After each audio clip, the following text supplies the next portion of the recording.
चतुराई सोई भली, आत्म में चित लीन।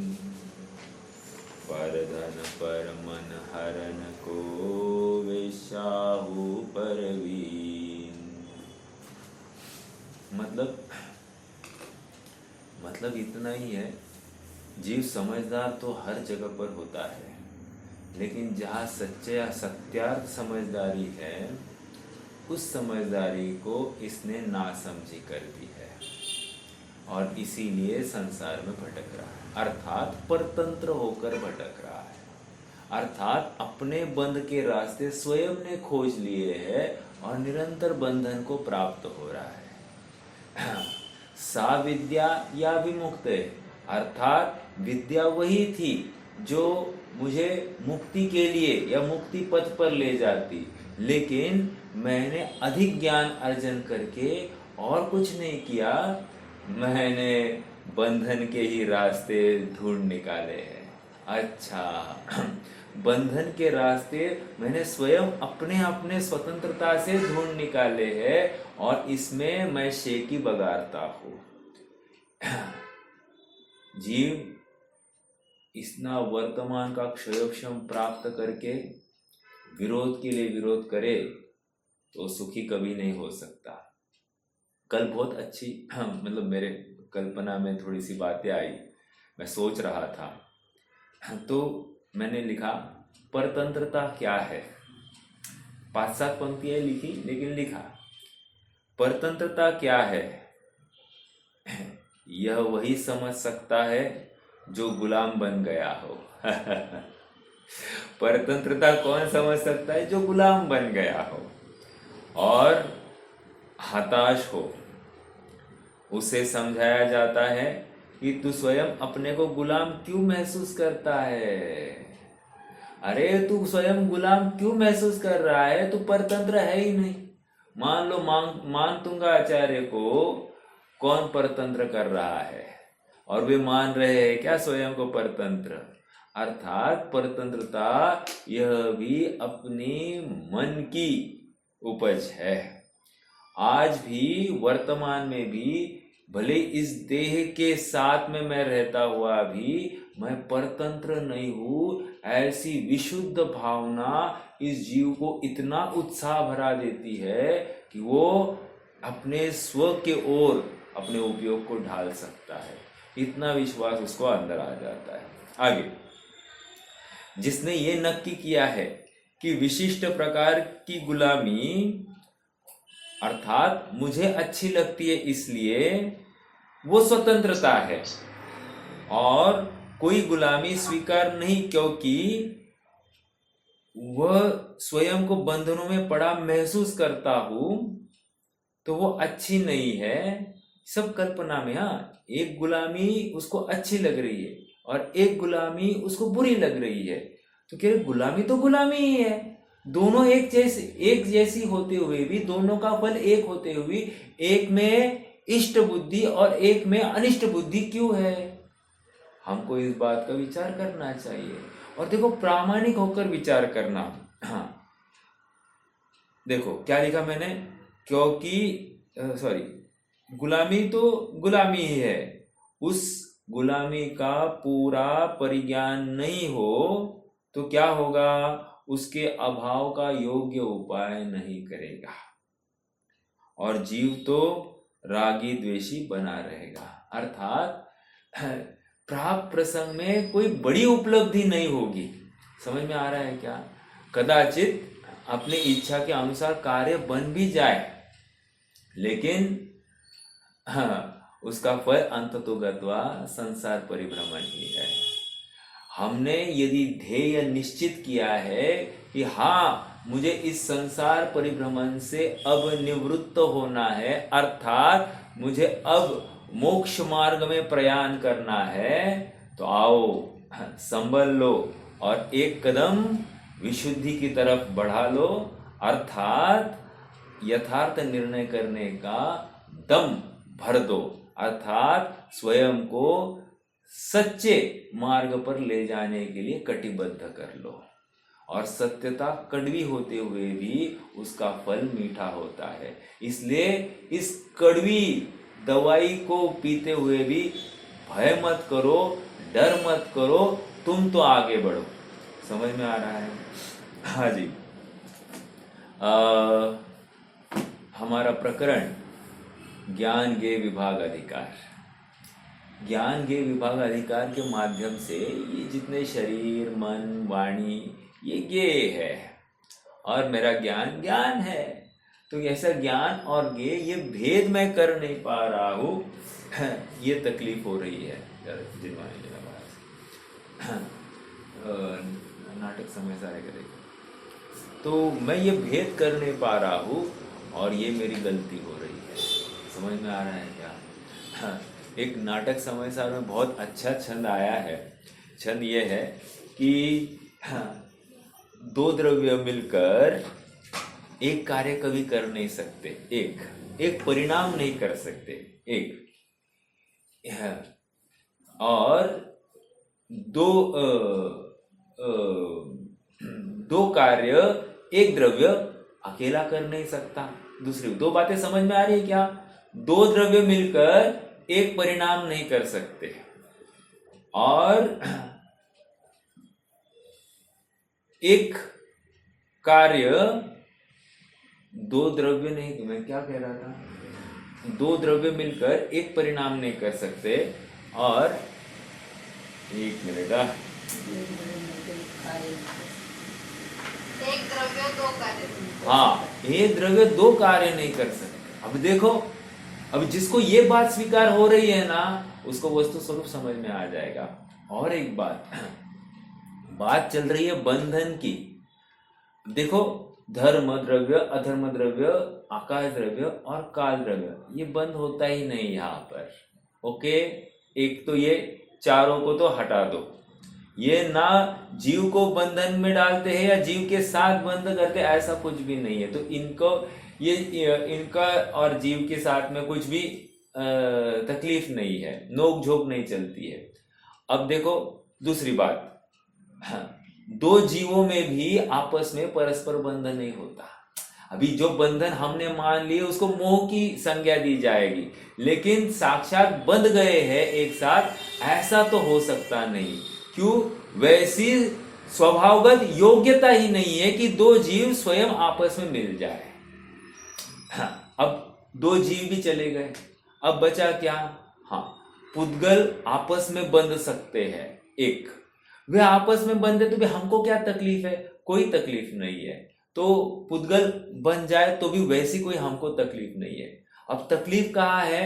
जीव और पुद्गल, इनका बंध पाया जाता है। अब प्रॉब्लम है, यहां पर एक प्रश्न खड़ा होने वाला है।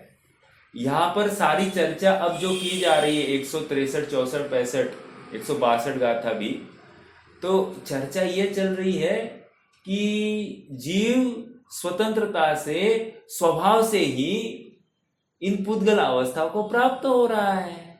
Sorry, I am very sorry, पुद्गल स्वतंत्रता से, स्वभाव से ही स्निग्ध रुक्षादि अवस्थाओं को प्राप्त हो रहा है। इसमें जीव का कुछ भी नहीं है, अर्थात वो परिणाम स्वभाव स्वतंत्रतया उस पुद्गल का ही है। तो जीव ने कुछ भी यहां पर योगदान दिया ही नहीं है। जब जीव का कुछ भी योगदान नहीं है तो जीव को बंधक क्यों है, ये प्रश्न खड़ा हो गया। तो आगे चलकर आचार्य जयसेन ने इसका खुलासा किया। कह रहे देखो, पुद्गल में तो बंद हो रहा है, वो क्यों हो रहा है? स्निग्ध और रुक्ष, इन दो गुणों को लेकर हो रहा है। मतलब पुद्गल के कौन से 20 गुण है कि नहीं? स्पर्शादि 8, रस के 5, वर्ण के 5, गंध के 2, 20 है कि नहीं? तो कह रहे इन 20 में से भी 18 निकाल दो, वो 2 ही बचे हैं। कौन? स्निग्ध और रुक्ष। कह रहे इन 2 की वजह से सब बंधन चल रहा है। तो पुद्गल का ये घटित हो रहा है। शिष्य ने खड़ा किया है प्रश्न, सब पुद्गल का तो हम मान सकते हैं, लेकिन जीव में कहा है स्निग्ध रुक्षत्व। तो आचार्य देव कहते हैं माय डियर, ये जो राग है ना, राग, मोह, प्रेम भाव ये है स्निग्धता, और जो द्वेष है ना, द्वेष, वो है रुक्षता। तो स्निग्धता हो या रुक्षता हो, जीव इन स्निग्धता और रुक्षता के कारण बंधन में प्राप्त हो जाता है। समझ में आ रहा है क्या? निमित्त रूप से कर्म वर्गणाओं के माध्यम से बंध जाता है, और स्वभाव की तरफ से देखो तो जीव स्वयमेव विपरीत अध्यवसाय भावों को प्राप्त हो गया, यही बंधन है। क्यों? क्योंकि उस समय में उसको आकुलता है, संक्लेश है, उस सुखी नहीं है। और जहां पर सुख नहीं है, जहां पर आकुलता नहीं है, अर्थात वो दुखी ही है।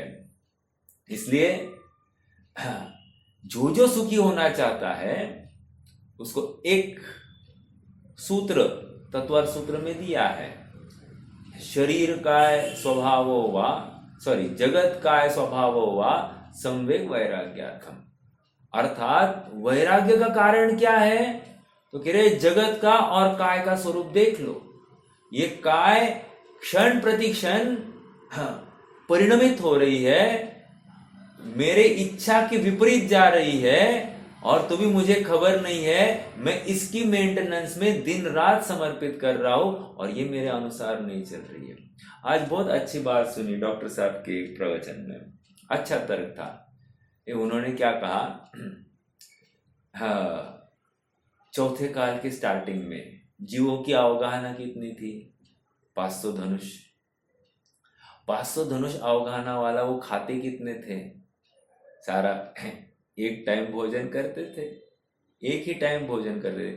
तीसरे काल में चलो, तीसरे काल में कब खाते थे? हाँ, वो 2 दिन में एक बार खाते थे। 2 दिन मतलब क्या?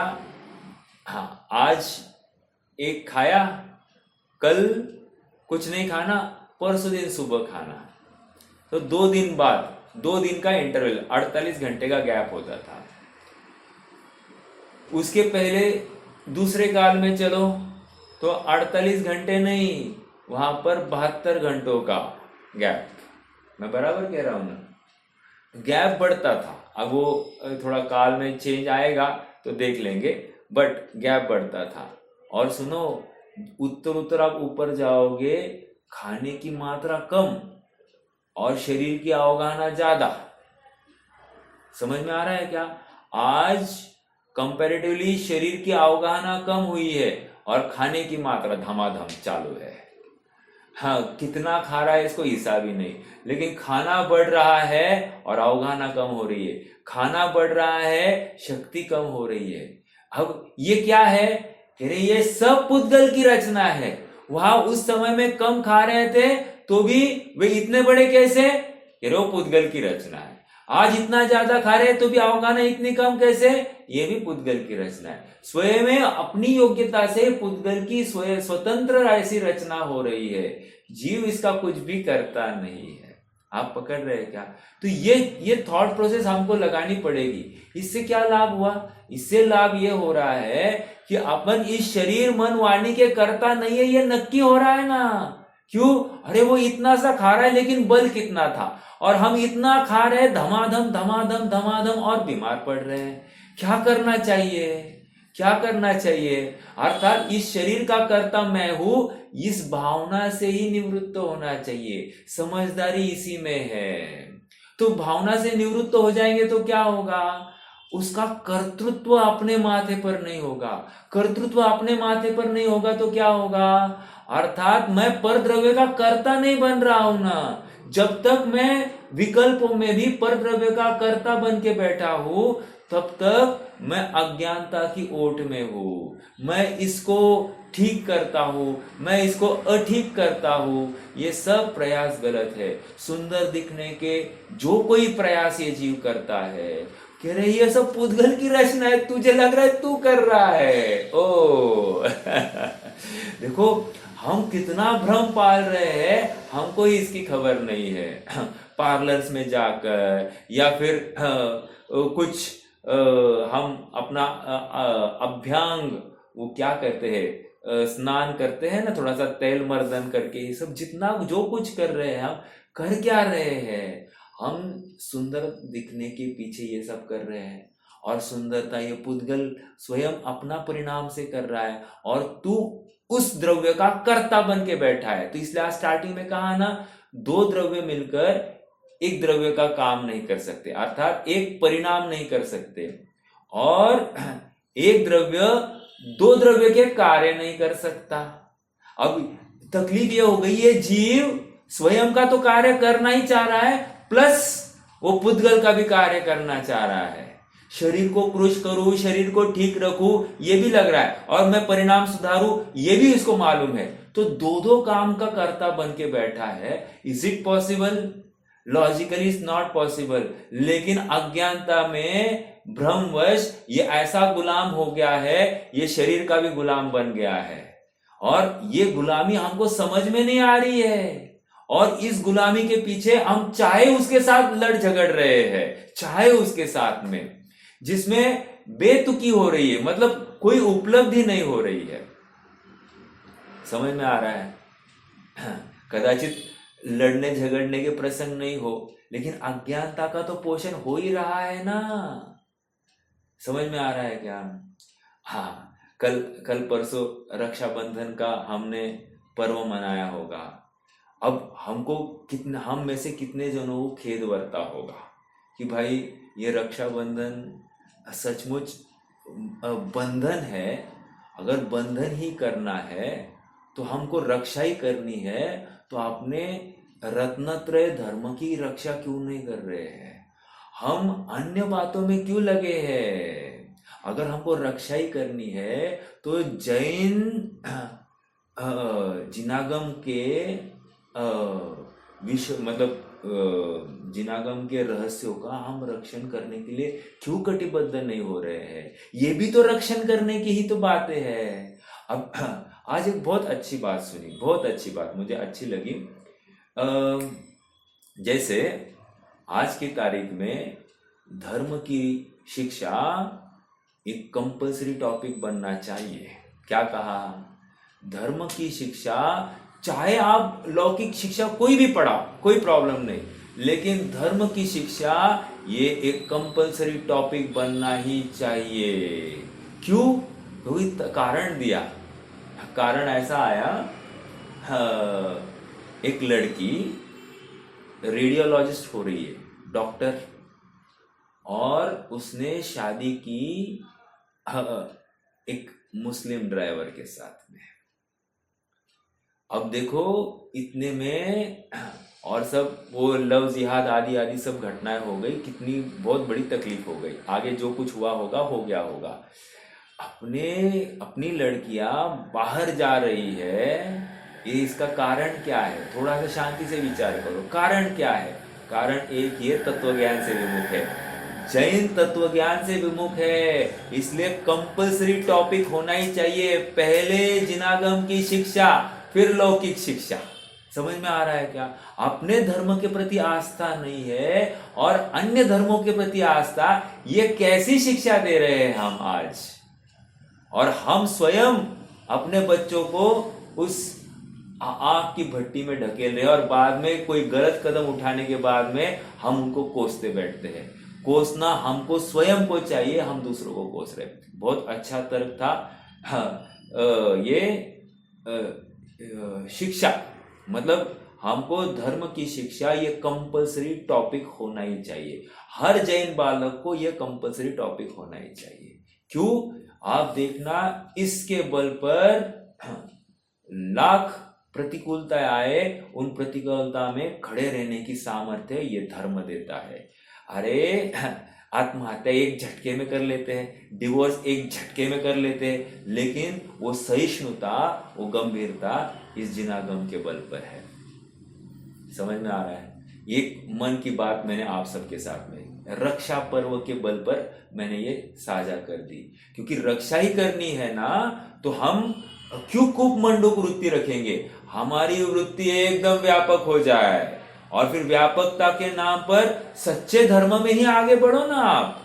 क्यों वहां से अपने आप को वंचित रख रहे हो? लगाओ 100-500 जनों को लगा दो ना इसमें, धर्म कार्य में, इस धर्म यज्ञ में सबको जोड़ो। जोड़ने में क्या है, 10 जनों के घर जाओ, चलो भाई आज धर्म का कार्य करेंगे। हाँ देखो, ये काम करने योग्य है। हम जितने अलूफ हो रहे हैं, एकल एकल हो रहे हैं, अकेले अकेले हो रहे हैं, ये इस जिनागम की वस्तु व्यवस्था के लिए अच्छा नहीं है। चलिए, ये एक बात रही। प्रकरण अपना यही चल रहा था, ज्ञान के विभाग अधिकार, और इसमें हमको पुद्गल का बंध कैसे हो रहा है ये बात आ रही थी। कोई बता सकता है कल हमने क्या चर्चा की थी, पुद्गल का बंध कैसे होता है? ऑफ कोर्स जो जो अवेलेबल थे उनकी ही बात है, क्योंकि जो अवेलेबल नहीं थे उन्होंने पढ़ने का प्रयास तो नहीं किया होगा।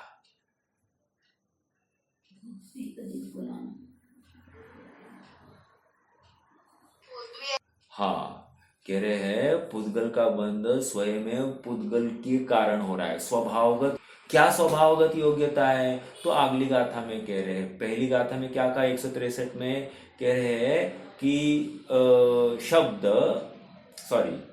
अप्रदेशी, या उसी को आप एक प्रदेशी कहो, या अशब्द, ऐसा वो पुद्गल परमाणु उस स्वभाव से ही बंध को प्राप्त होता है। कैसे बंध को प्राप्त होता है? स्निग्ध और रुक्ष इन गुणों के कारण से। शब्दों के ऊपर गौर करना। स्निग्ध और रुक्ष इन गुणों के कारण से ये बंध को प्राप्त होगा। शिष्य कह रहा है साहब अभी तक पूरा नहीं समझा, स्निग्ध और रुक्ष मतलब क्या? तो आचार्य देव कह रहे कैसे कैसे बन सकता है स्निग्ध और रुक्ष से? कह रहे ऐसा होता है, उसमें ना प्रत्येक परमाणु में ना अविभाग प्रतिच्छेद प्रत्येक समय में स्वभाव से ही घटते बढ़ते हैं, अर्थात एक एक बढ़ते जाते हैं। और जैसे ही ऐसा एक अवसर आ जाता है कि दो परमाणु जब मिलने हैं तो ऐसा दिखाई देता है कि एक परमाणु के अविभाग प्रतिच्छेद और दूसरे परमाणु के अविभाग प्रतिच्छेद में 2 का गैप होगा, 2 अविभाग प्रतिच्छेदों का, 2 अंशों का गैप होगा ना, तो क्या होगा, उनमें बंधन हो जाएगा।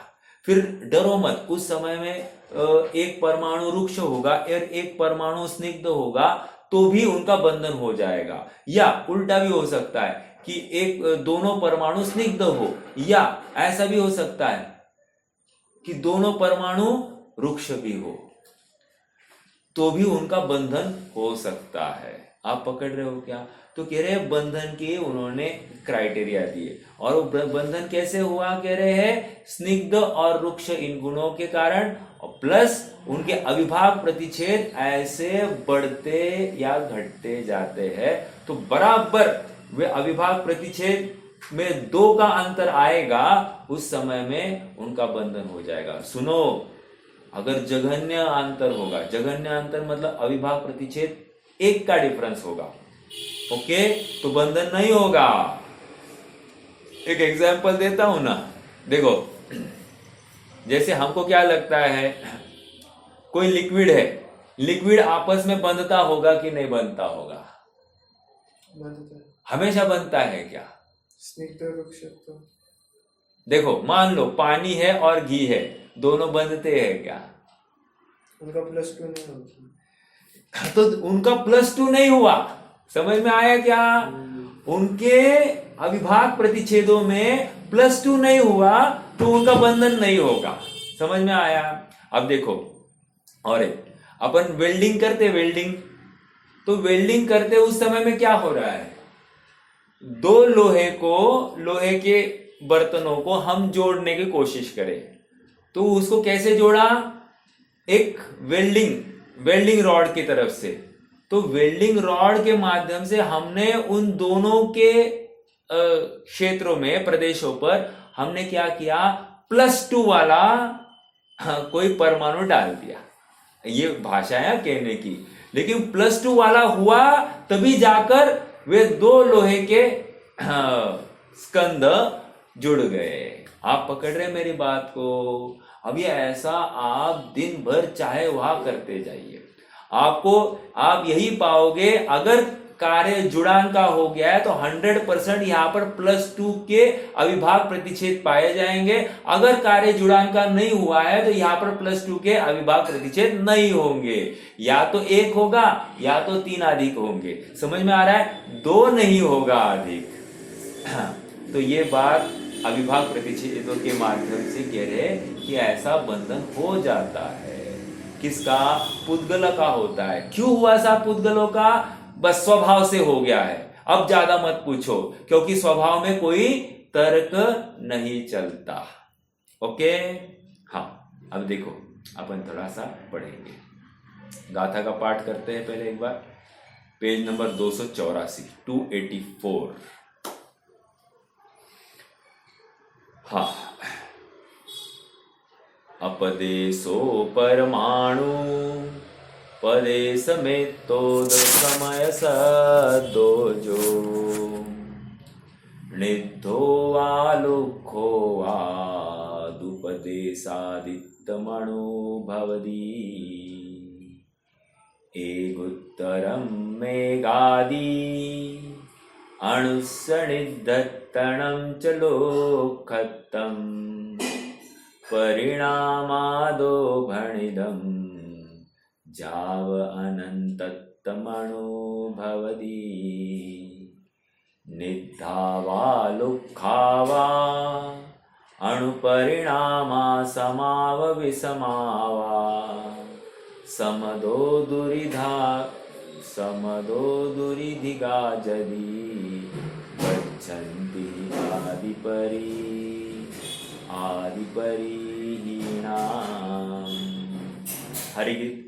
रे अप्रदेशी अणु एक प्रदेश अर अशब्द है, अर रुक्षता स्निग्धता से बहुप्रदेशी रूप है। परमाणु के परिणमन से एक एक कर बढ़ते हुए अनंत अविभागी न हो स्निग्ध अर रुक्षत्व से।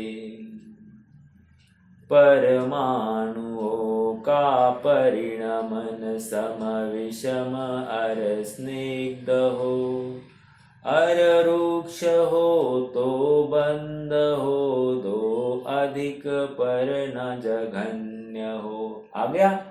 2 अधिक हो तो बंद हो, न जघन्य गुणा नाम, अर्थात जघन्य गुण वालों के बंधन नहीं होता।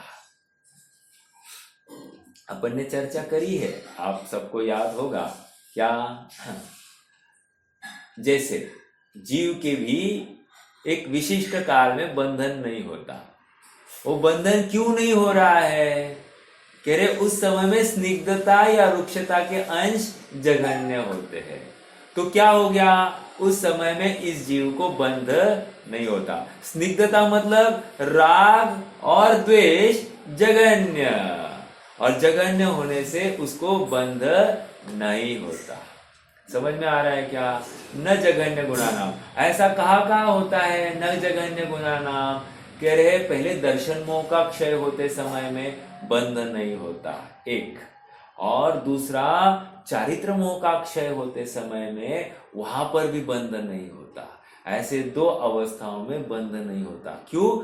न जघन्य गुणा नाम। और फिर लगाने के लिए अपन चारित्र मोह के क्रमशः अभाव जो हुआ है कषाय चतुष्कों का, उनको लेकर उनके अभाव में उनके जघन्य गुणा नाम होने से उन संबंधी बंध भी नहीं होता है। आप पकड़ रहे हैं? तो ये हमको ध्यान रखना पड़ेगा। देखो, ये ध्यान रखना पड़ेगा मतलब क्या आपको पता है? दर्शन मोह का क्षय कैसे होता है और चारित्र मोह का क्षय कैसे होता है? मतलब मेरा ये पूछना है कि उनके क्षय कैसे होता है? वे स्वयं क्षय को प्राप्त होते हैं या उनका उदय चलते रहता है तो भी जीव कुछ क्षय नहीं कर सकता। आप पकड़ रहे क्या मेरी बात को? प्रश्न इतना ही करना चाहता हूं। हाँ, दर्शन मोह का क्षय कैसे होता है, दर्शन मोह की क्षपना, अंतिम पार्ट मुझे आपको बताना है। और चारित्र मोह की क्षपना कहां पर हो गया? सूक्ष्म लोभ का उदय, उस पर्टिकुलर समय में क्या हुआ है, कौन बताएगा? किसी को याद है?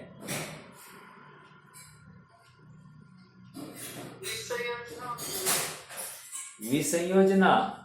विसंयोजना तो ये चारित्र मतलब अनंतानुबंधी की विसंयोजना होती है। ठीक है, वो बात नहीं है यहाँ पर।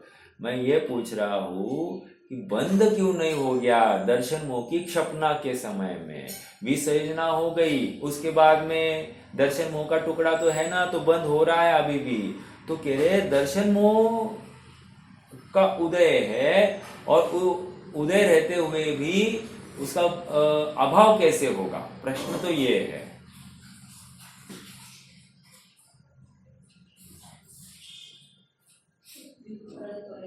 देखो, त्रिकरण परिणाम हो गए, उस समय में भी उदय चल रहा है।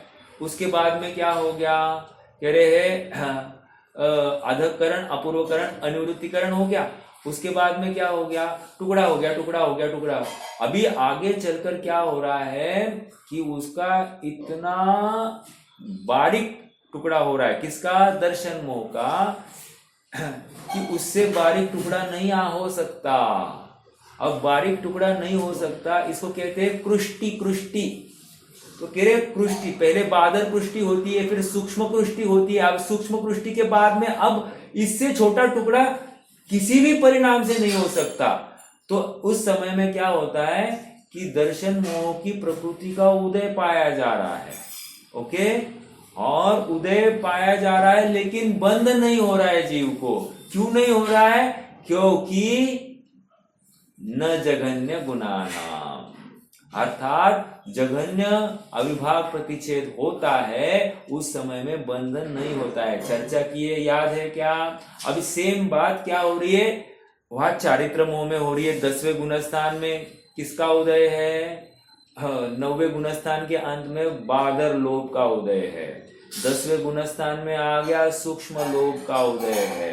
अब सूक्ष्म लोभ का उदय है, उदय का लोभ का उदय चल रहा है और नवीन बंधन नहीं हो रहा है, अर्थात कर्म उदय में आ रहा है। सूक्ष्म लोभ कौन सा है? संज्वलन कषाय संबंधी, उसका उदय तो हो रहा है, उदय हो रहा है, लेकिन यहाँ चारित्र मोह के मल को लेकर कोई बंध नहीं है। क्यों नहीं है? न जघन्य गुणाना। और देखो इसके फल में क्या हो गया? अंतर्मुहूर्त बाद में ये या तो 11वें या तो 12वें गुणस्थान में पहुंचा हुआ आपको दिखाई देगा। क्यों? उस समय में उदय था लेकिन बंद ही नहीं हो रहा था। क्यों? न जघन्य गुणानाम। आप पकड़ रहे हैं ना मेरी बात को? ये जीव में हमने घटित करके देखा। यहाँ तो पुद्गलों का भी जघन्य गुण की अपेक्षा से बंधन नहीं होता। देखो, जीव को भी बंधन नहीं होता है, ये दिखाने के लिए हमको पुद्गल का सहारा लेना पड़ा। कर्म का उदय है और उसका जघन्य गुण नहीं है, जो जघन्य की अविभाग प्रतिच्छेद की वजह से वहां पर बंद नहीं हो रहा है, इसलिए जीव में भी बंधन नहीं हो रहा है, ऐसा समझाना पड़ा। बट जीव ने स्वयं को अबंध स्वभावी अनुभवा। मैं परतंत्र नहीं हूं, मैं गुलाम नहीं हूं, ऐसा अनुभव किया। समझ में आ रहा है क्या? अर्थात अपनी स्वाधीनता या स्वतंत्रता का एकदम जय घोष लगाकर ही ये स्वतंत्र पर्याय में अनुभव कर रहा है। हाँ, हमको किसी ने बंधन में डाला ही नहीं है। हम स्वयं को बंधन का अनुभव करेंगे तो उसमें क्या विरोध, मतलब कौन क्या कर सकता है? हाँ, जैसे तिलक ने स्वतंत्रता यह मेरा जन्म सिद्ध अधिकार है और मैं उसको प्राप्त करूंगा, तो कल्पना आई ना स्वतंत्रता की, अर्थात स्वतंत्रता यह मेरा हक है। ये वैसे ही कर्मों के अधीन होना, स्वतंत्रता का विश्वास तो करो। हम हर समय में जड़ पर झुक झुक जाता चेतन, ये नालायक चेतन ही उस जड़ पर रिश्ता है, वो उस जड़ की कोई तकलीफ नहीं है, तू उसके ऊपर क्यों रिझा? अपनी गलती है, मानो तो ये गलती कर रहा है, हर समय में ये अपनी गलती करता है, और अब फिर क्या करता है मालूम है? फिर कहते बैठता है कि क्या करे, अपने पापों का कर्म का उदय है। समझ में आ रहा है क्या? कर्मों का उदय है, कर्मों का उदय है, और कर्म के अधीनता स्वीकार करता है, फिर से स्वयं को पराधीन मानता है।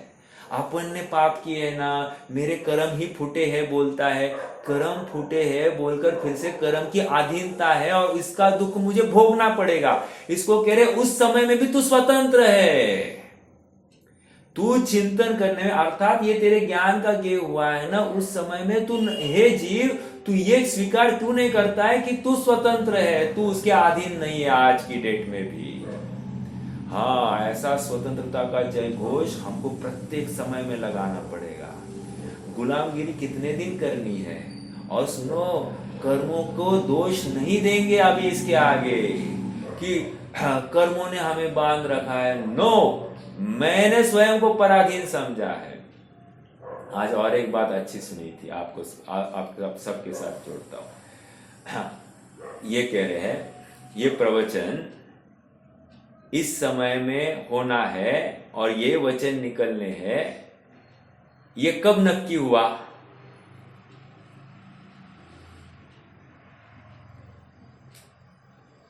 या यूं कहूं, ये नक्की था, नक्की हुआ या नक्की था, दो बातें हैं, दोनों में फर्क आपको मुझे बताना है।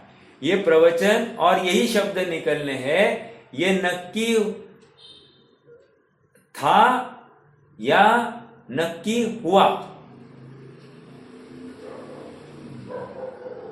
हाँ, नक्की था। अब फर्क क्या है नक्की था और नक्की हुआ में?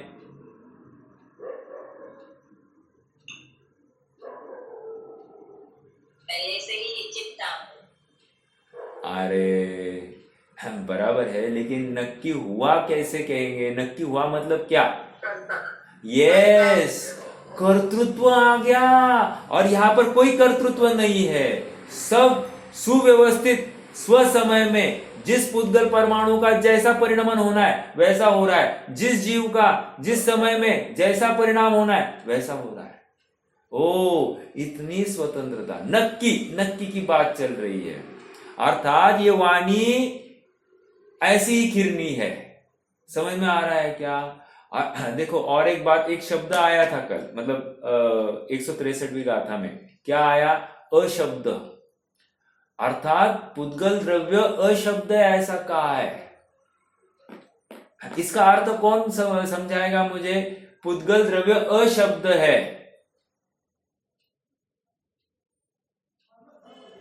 क्या अर्थ ले सकते हैं इसका? परमाणु अशब्द है ना, हाँ, पुद्गल द्रव्य मतलब परमाणु, राइट राइट राइट, परमाणु अशब्द है। कारण बता सकते अशब्द क्यों है? स्कंद नहीं है ना, स्कंद बराबर है, स्कंद नहीं। परिणित हुए, हाँ, वो परिणित हुए शब्द रूप में, हाँ, लेकिन ओरिजिनली अशब्द है। राइट राइट राइट, ठीक है, लेकिन तर्क अभी तक आया नहीं। देखो, शब्द के लिए क्या चाहिए? टू चाहिए, टू। टू मतलब, अभी मैं हाथ मार रहा हूं, आवाज आ रहा है क्या? नहीं आ रहा है। अभी अभी एक को एक क्लैश हो गया, दो लगे कि नहीं? दो के बिना शब्द की उत्पत्ति नहीं हो सकती, इतनी सा तर्क है। समझ में आया? और परमाणु एक है, तो परमाणु एक होने से वो अशब्द है। आप समझ रहे हैं क्या? कितने जन को समझ में आया तर्क? बहुत भारी तर्क है। हाँ, कहने की बात इतनी है, पुद्गल परमाणु या पुद्गल द्रव्य अशब्द है, ठीक है। हाँ, और पुद्गल स्कंद वो शब्द, अर्थात पुद्गल स्कंद की अवस्था, अर्थात पूरे पुद्गल स्कंद की अवस्था मिलकर ये स्कंद होता है, और स्कंद ये शब्द रूप हो सकता है। समझ में आ रहा है क्या? पुद्गल द्रव्य में शब्द नहीं है, आगे बढ़ते हैं, चलिए।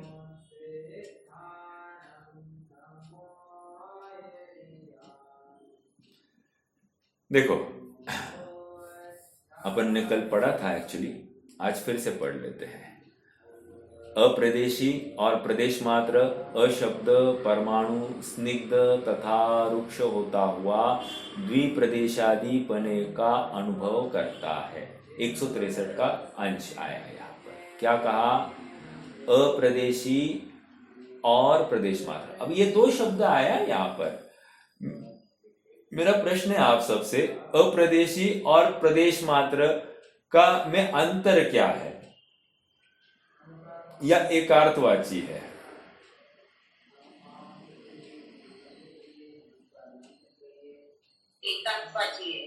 एकार्थवाची है, राइट। एक ही चीज को दो अपेक्षाओं से कथन किया है। जब हम अप्रदेशी कह रहे हैं वहां पर बहुप्रदेशों की अपेक्षा से वो अप्रदेशी है, ओके। और सप्रदेशी कह रहे अर्थात एक प्रदेश को हम प्रदेश कह रहे, इसमें क्या प्रॉब्लम? तो इस न्याय से परमाणु की दो एंगल से हम देखकर उसका बखान कर रहे हैं, ठीक है। तो अप्रदेशी और प्रदेश मात्र। और तीसरी बात क्या कही? अशब्द परमाणु स्निग्ध तथा रुक्ष होता हुआ द्विप्रदेशादिपने का अनुभव करता है। अनुभव करता है मतलब क्या? प्राप्त होता है, अनुसरण करता हुआ प्राप्त होता है। 163 हो गई। 164 देखो क्या है? पुद्गल परमाणु ही बंध को प्राप्त हो रहा है। कैसे प्राप्त हो रहा है? स्निग्ध तथा रुक्ष इन भावों को की कारण। समझ में आ रहा है क्या? स्निग्ध तथा रुक्ष इन भावों के कारण किसमें पाए जा रहे हैं? वो स्पर्श में ही स्निग्ध रुक्ष ये भाव पाए जाते हैं।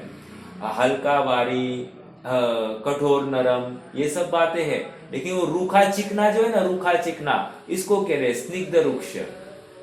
और यहाँ पर ऊपर जो शब्द आया है लुक्खा, लुक्खा मतलब रुक्ष, और निद्धा मतलब स्निग्ध, ठीक है। हाँ, द्विप्रदेशादि का पने का अनुभव करता है। अनुभव करता है मतलब उसको प्राप्त होता है। अब प्रश्न ये है, पुद्गल ही स्वतंत्रता से परिणमित होता हुआ पुद्गल पने को प्राप्त हुआ, मैंने क्या किया? अब जीव कितने दिन रात क्या कर रहा है?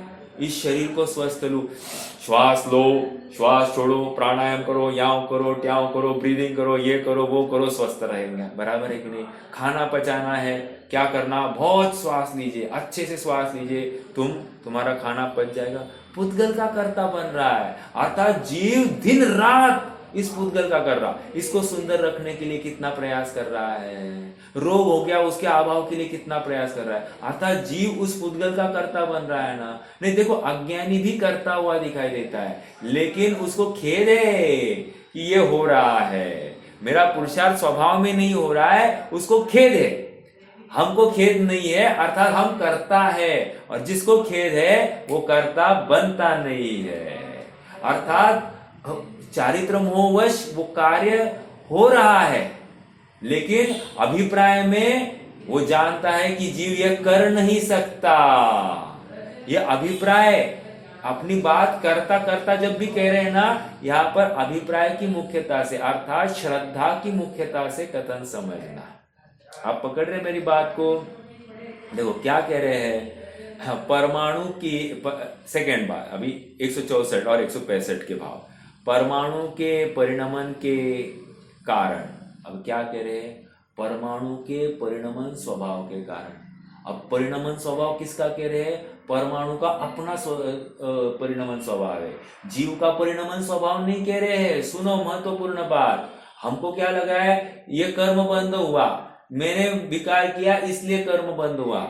हम ये जिनवाणी में ही सुनते कि नहीं? देखो अन्य कहीं सुना नहीं है ये बात, ये जिनवाणी में ही सुना है, कर्णानियोग के शास्त्र में सुना है। लेकिन ये कौन सा शास्त्र है? अध्यात्म का शास्त्र है। अध्यात्म के शास्त्रों में पृथक करके कथन किए जाते हैं, अर्थात जिसका परिणाम हो उसी के खाते में डाला जाता है। जीव का परिणाम जीव के खाते में, पुद्गल का परिणाम पुद्गल के खाते में। समझ में आ रहा है क्या? एक मिनट, मुझे वो छंद नहीं मिल रहा है, नहीं तो बहुत बढ़िया छंद था।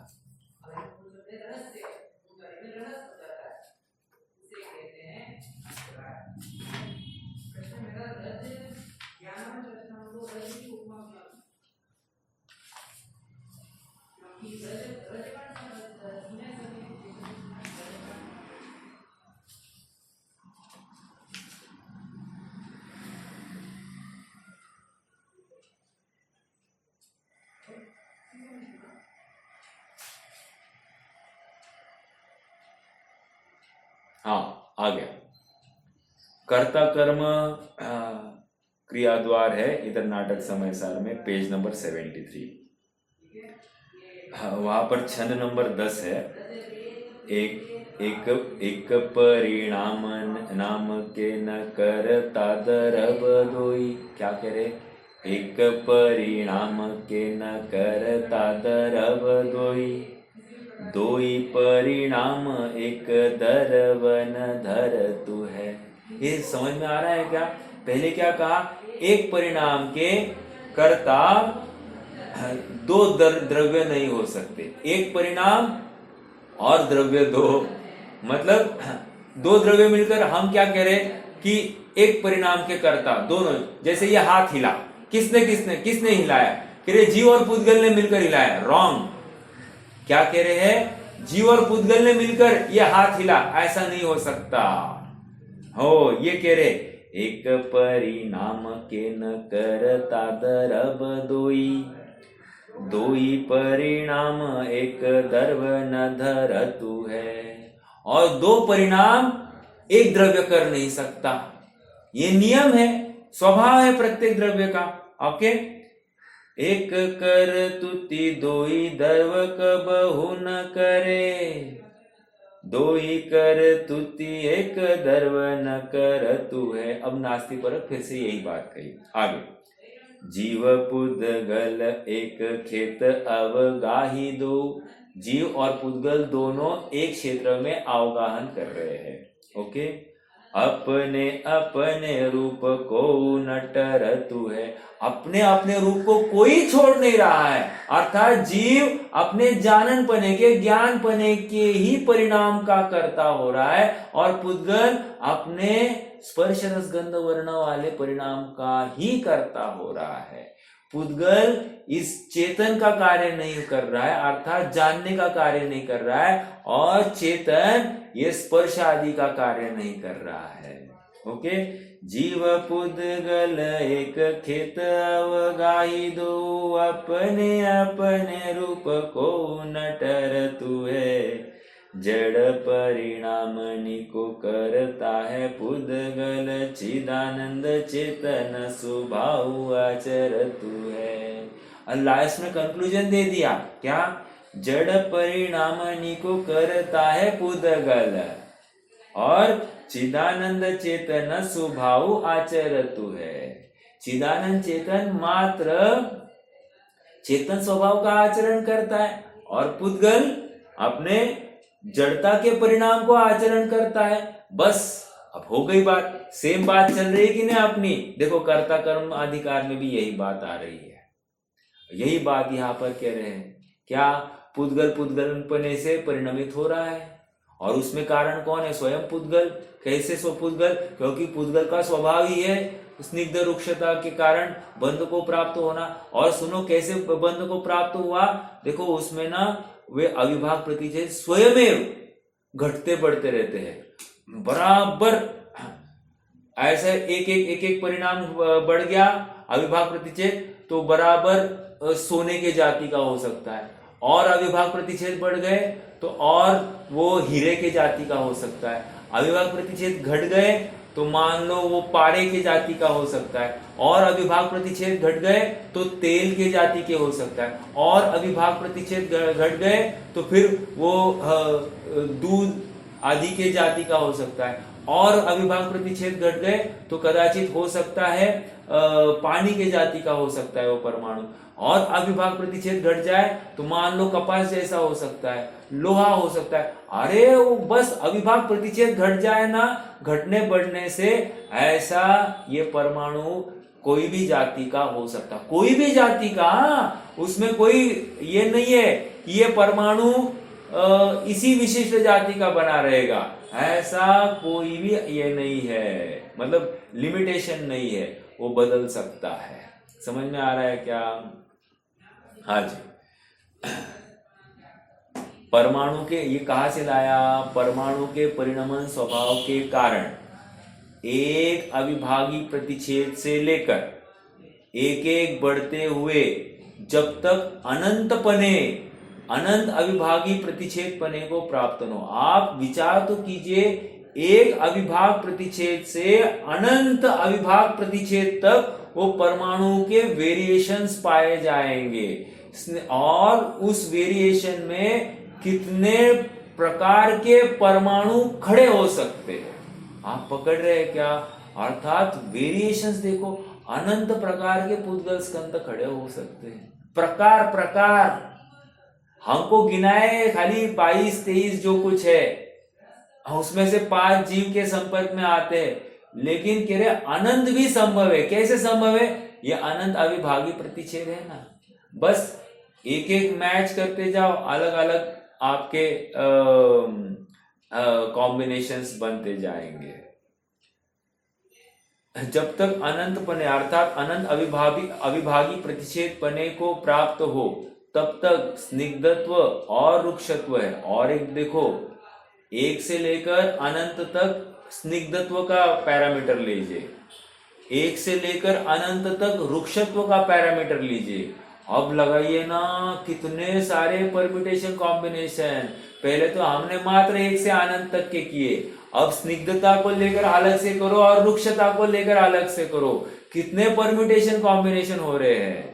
फिर उनके आपस के मिलाप से कितने सारे अलग अलग जाति के स्कंद तैयार होने वाले हैं। प्राप्त हो तब तक स्निग्धत्व और रुक्षत्व है, प्राप्त हो तब तक स्निग्धत्व और रुक्षत्व है, ऐसा जिनेंद्र भगवान ने कहा है। मतलब एक अविभाग प्रतिच्छेद में भी स्निग्धत्व और रुक्षत्व है, और अनंत अविभाग प्रतिच्छेद में भी स्निग्धत्व और रुक्षत्व है। अर्थात स्निग्धत्व और रुक्षत्व से रहित पाया ही नहीं जा रहा है पुद्गल स्कंद, ये कह रहे हैं। ठीक है, पुद्गल पाया नहीं जा रहा। आगे ऐसा जिनेंद्र भगवान ने, अब ये देखो प्रमाण दे रहे हैं। क्या कह रहे हैं भाई? हम नहीं कह रहे, भगवान कह रहे हैं। कल भी मैं चर्चा कर रहा था कि जितने भी लेजर लाइट्स है, या फिर अल्ट्रासाउंड वेव्स है, या वो सोनोग्राफी आदि में लगते हैं, या फिर सबमरीन्स में वो अल्ट्रासाउंड वेव्स लगते हैं, वो लगाइए, या अपने मोबाइल के फोन के माध्यम से जो ध्वनियां यहाँ से वहां जा रही है, ये सब पुद्गल की रचना है। अरे हम यहाँ से एक टक कर रहे हैं और वहां फोन जा रहा है, वहां वो टनटनाया कि बराबर वही आदमी उठाता है और वही आदमी बात करता है। कितना वो पुद्गल काम व्यवस्थित कर रहा है, आपको इसके ऊपर विश्वास होना चाहिए। वस्तु स्वरूप कितनी व्यवस्थित है। देखो, एक पुद्गल भी हमको कुछ न कुछ सिखा के जा रहा है। जब पुद्गल में ये सब सुव्यवस्थित व्यवस्था है, तो जीव भी सुव्यवस्थित व्यवस्था के तहत काम करता होगा कि नहीं करता होगा, ये हमको अनुमान से नक्की करना होगा। क्योंकि क्या है, हम निर्णय करने से चूक रहे हैं। क्यों चूक रहे हैं? मोहवश, इस शरीर के प्रति मोह राग से अटक कर इसके आश्रित जनों में हम अपना मोह न्यौछावर कर देते हैं और अपने स्वभाव का विस्मरण करते हैं। जैसे ही मोह से आवृत्त हो जाता है, इसके स्वभाव का विस्मरण हो गया समझ लो। इसलिए मोह कितना घातक है आप समझ रहे होंगे। एक सीरियल था, आप किसी ने देखा, मैं ज्यादा अभी याद नहीं मुझे, लेकिन विक्रम बेताल नाम की एक सीरियल थी। एक 25-30 साल पहले की होगी मेरे ख्याल से, 90s में आती होगी। तो वहां पर क्या है, वो बेताल जो होता है, मतलब जो भूत होता है, वो व्यंतर जो होता है ना, वो ना उस विक्रमादित्य को कोई स्टोरी सुनाता है, और जैसे ही एक शर्त होती है कि वो विक्रमादित्य बीच में नहीं बोलेगा, जैसे ही बोल गया ये व्यंतर उड़ जाता था। मैं इतनी बात क्यों कर रहा हूं, यहाँ पर भी ये समझा रहे हैं कि ये पुद्गल एक कहानी अपने सामने पेश कर रहा है, अर्थात एक पिक्चर हमारे सामने पेश कर रहा है। पिक्चर मतलब गेय, ठीक है। अब जीव उस गेय को सुने अर्थात जाने तो कोई तकलीफ नहीं है, लेकिन जीव उस गेय को जानकर अच्छा बुरा कहे तो खत्म। इसने गेय को गेय रूप नहीं जाना, गेय में कर्तृत्व की कल्पना की है, अर्थात ये पर का कर्ता हो गया, बस इसने ज्ञान गेय विभाग किया नहीं है। और आचार्य देव की पूरी मेहनत यहाँ पर ज्ञान गेय का विभाग करने के लिए चल रही है। तू ऐसा भिन्न करके जानना, तू भिन्न क्यों नहीं पाड़ता है? पुद्गल का कार्य पुद्गल में हुआ और जीव का कार्य जीव में हुआ है। और सुनो, जीव ने विकल्प किया, जीव का कार्य जीव में हो गया है, लेकिन ऐसा कार्य हुआ है यहाँ पर जीव है, ये तुम्हें नक्की हो गया, तो आनंद नहीं मनाना।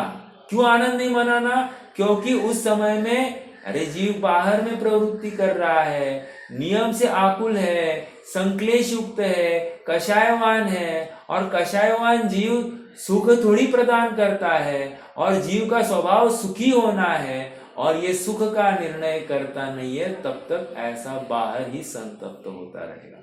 तो इसको समझाया जा रहा है, तू इस गेय को गेय रूप जान, ये गेय तुझे प्रभावित करता नहीं, ऐसा तू जान। तू मात्र तमाशगीर होकर इस गेय को देख। तमाशगीर होकर मतलब क्या? हाँ गेय है ऐसा जान ले, समझ में आया? ये तुझ में प्रवेश करता नहीं, ऐसा तू जान ले। और ये जानू और ये नहीं जानू, ऐसी आकुलता, मतलब ऐसा भी इष्ट अनिष्ट कल्पना मत कर। क्यों? क्योंकि ये भी तेरे अधीन नहीं है। तू एक में भी इष्ट अनिष्ट कल्पना करेगा, समझ ले कि तू बायस्ड हो गया है, और तू राग द्वेष किए बिना रहेगा नहीं। समझ में आ रहा? तुझे यदि स्वभाव दृष्टि करनी है तो ये पर गेय जितने भी झलक रहे जान ले, और जानते हुए ये मुझ में नहीं है ऐसा नक्की कर। जैसे ये नक्की हो जाएगा, तेरी दृष्टि अपने आप वहां से हट जाएगी। हट जाएगी मतलब क्या?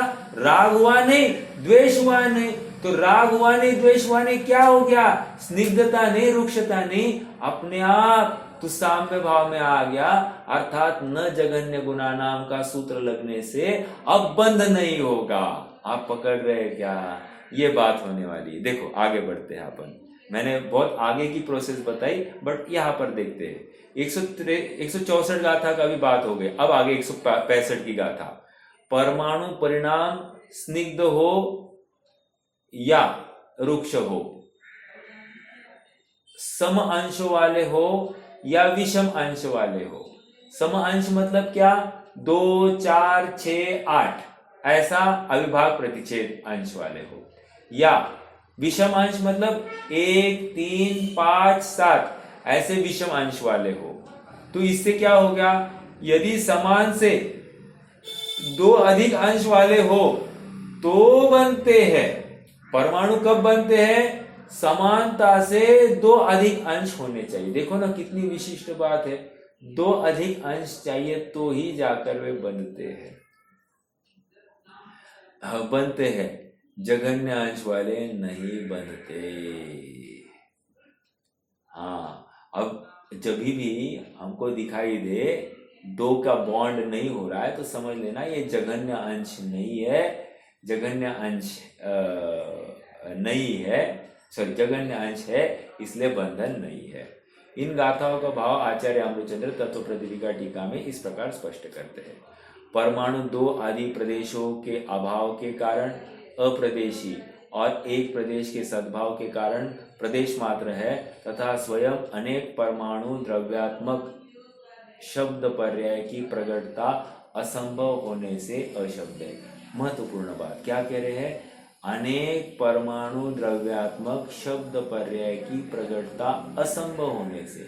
किसमें? एक परमाणु में अनेक परमाणु की द्रव्यात्मक शब्द पर्याय संभव नहीं है। क्यों? एक परमाणु में अनेक परमाणु की ताकत आ ही नहीं सकती, या अनेक परमाणु का कार्य एक परमाणु कर नहीं सकता। तो कह रहे हैं इस कारण वहां पर शब्द पर्याय की प्रकटता नहीं है, इसलिए एक परमाणु अशब्द है।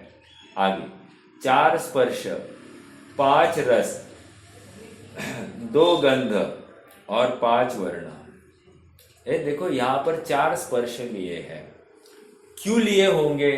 मेरा प्रश्न भारती बहन जी को है, क्योंकि मैंने उनके कभी प्रश्न का उत्तर दिया था, इसलिए 4 स्पर्श, 5 रस, 2 गंध और 5 वर्ण। टोटल करो जरा सब जन।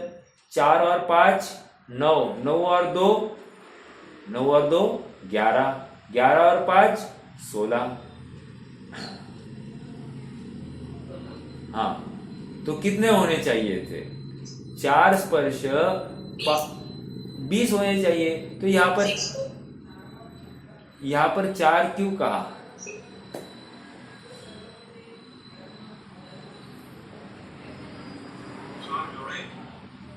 चार जोड़े कहना है आपको ना।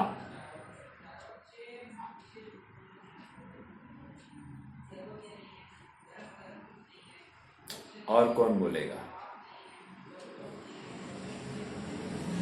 में आया था ना, इसमें का कि 2 कम करके। हाँ, तो क्या आया था? वही तो पूछ रहा हूं।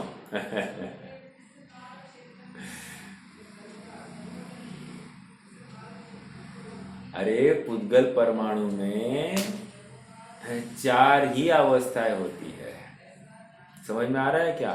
स्निग्ध, रुक्ष और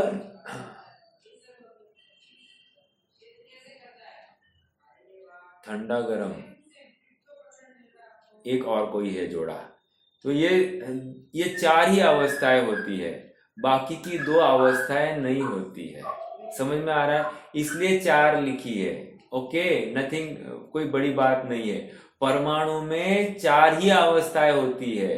हाँ, स्कंद जैसे हो गया तो 8 अवस्थाएं हो सकती है। तो 4 जोड़े जो कह रहे हैं, यहाँ पर 2 जोड़ों की बात है, 4 जोड़े नहीं। परमाणु में 2 जोड़े ही होते हैं, और स्कंद जब होता है ना तो 4 जोड़े हो जाते हैं। यस, ठीक है।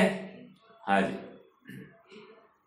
तो क्या आया? 4 स्पर्श, 5 रस, 2 गंध और 5 वर्ण के अविरोध पूर्वक सद्भाव के कारण वह परमाणु स्निग्ध अथवा रुक्ष होता है। क्या कह रहे? अविरोध पूर्वक सद्भाव है। अविरोध पूर्वक सद्भाव मतलब क्या?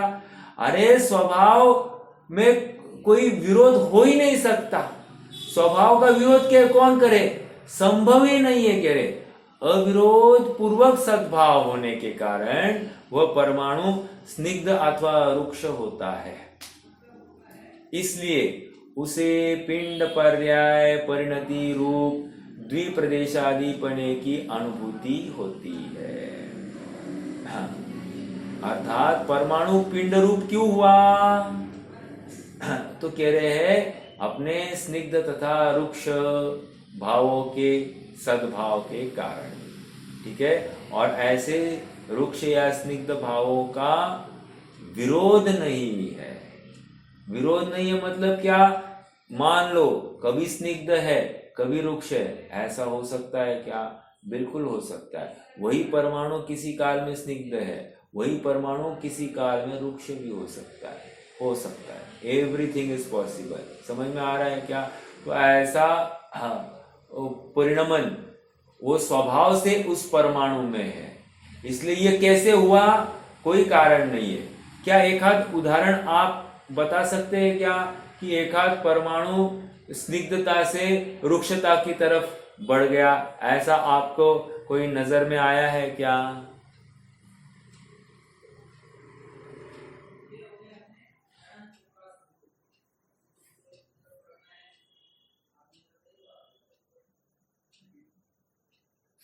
चलो मैं बता देता हूँ।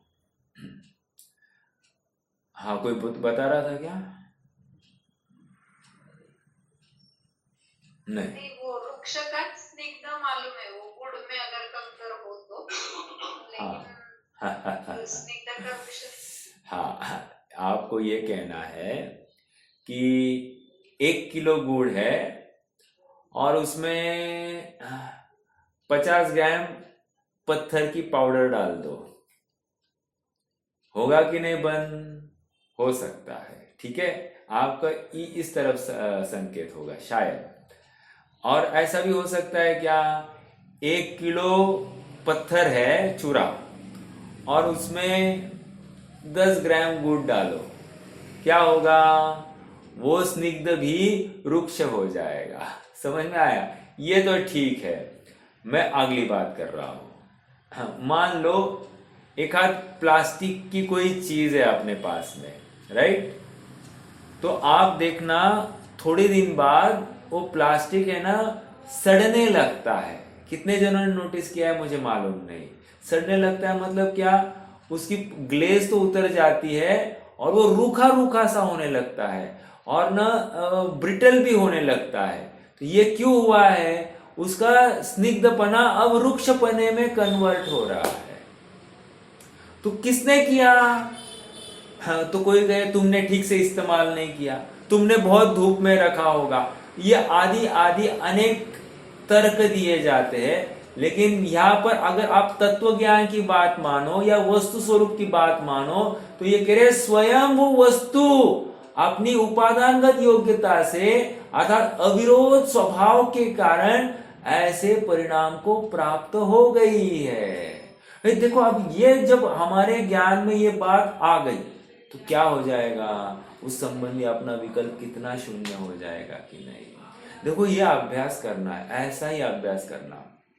मान लो बहुत धन आदि का संयोग की प्राप्त हो गई तो क्या समझना, और मान लो बहुत धनादि का वियोग की प्राप्ति हो गई तो क्या समझना। अरे पुद्गल का स्थानांतर हो गया है। देखो, कहना बहुत सरल है ये बात, मैं मान रहा हूं, लेकिन अभ्यास तो यही करना पड़ेगा। अन्य कौन सा अभ्यास है? अर्थात बहुत धनादि की प्राप्ति हो गई इसलिए खुश होना और बहुत धनादि का व्यय हो गया या नाश हो गया इसलिए दुखी होना, ये कहां से लाई बात? आप पकड़ रहे क्या? ये सुखी होने का उपाय है, सहजता प्रकट करने का उपाय यहाँ पर बताया जा रहा है। वो स्वयं में अपनी उपादानगत योग्यता से ये ज्ञेय रूप अपने ज्ञान में जैसे ही भाषित हो गया और इससे मैं अप्रभावित हो गया तो समझ लेना जीत अपनी है, मैं गुलाम हुआ नहीं उस पर द्रव्य का। ओए, समय तो बहुत हो गया, आई एम वेरी सॉरी। रुकते हैं, कोई प्रश्न होगा तो रख सकते हैं।